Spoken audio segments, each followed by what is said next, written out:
At its core, digital transformation is about getting people to do new things with new tools. So why is it that the people side of digital transformation is so often overlooked?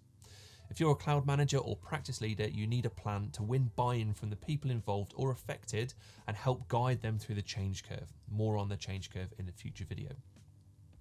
In a perfect world, you start with each person and work with them one-on-one, involve them, listen to their concerns and feedback, coach them and create a tailored plan to help them get through the change. In very small firms, this is possible, but outside of this scenario, it's often unrealistic. So how can we create a plan for helping our people through change?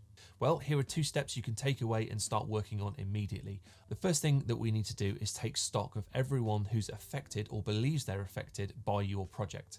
It's unlikely you'll be able to do this alone, so gather the core team responsible for the project around you. You can also speak to people around the business, but we'll touch on this in a structured way in a few seconds. You may identify stakeholders individually, say the practice manager or the MD, for example, or within groups, so landlord clients or outsourcing juniors. Later on, we'll think about how these stakeholders might be impacted, how they might feel about it, or what they might need and when.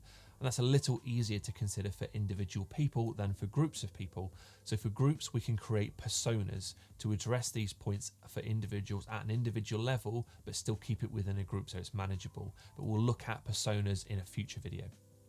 One technique for identifying your stakeholders is called rapid listing. This means you get together with some of the core team responsible for the project, brief everybody on what a stakeholder is and why it's important not to miss anybody, and then as individuals start listing down stakeholders on a blank piece of paper.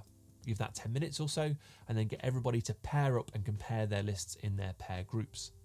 This discussion should add new stakeholders as they pop up while you're talking about it. Then get the pairs to join up and create groups of 4 and repeat that step again.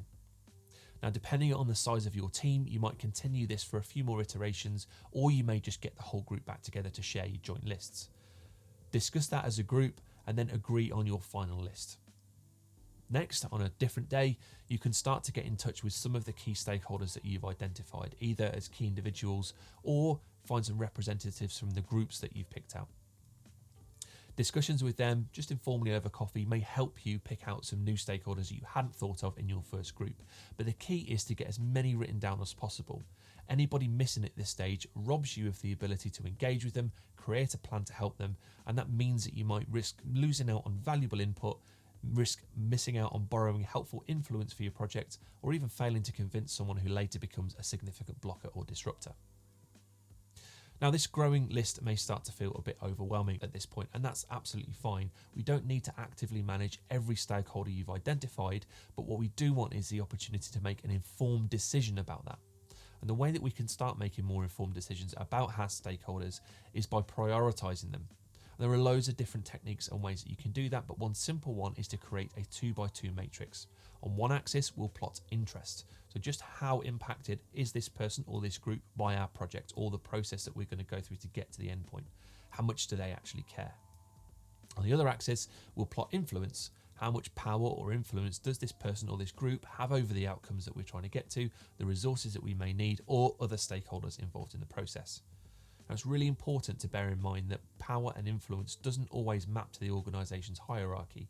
In technical organisations like accountancy firms, the nature of the work and the business means that influence can lie beyond roles and titles. People with high levels of expertise or have been in the practice for a long time may have a disproportionate level of influence.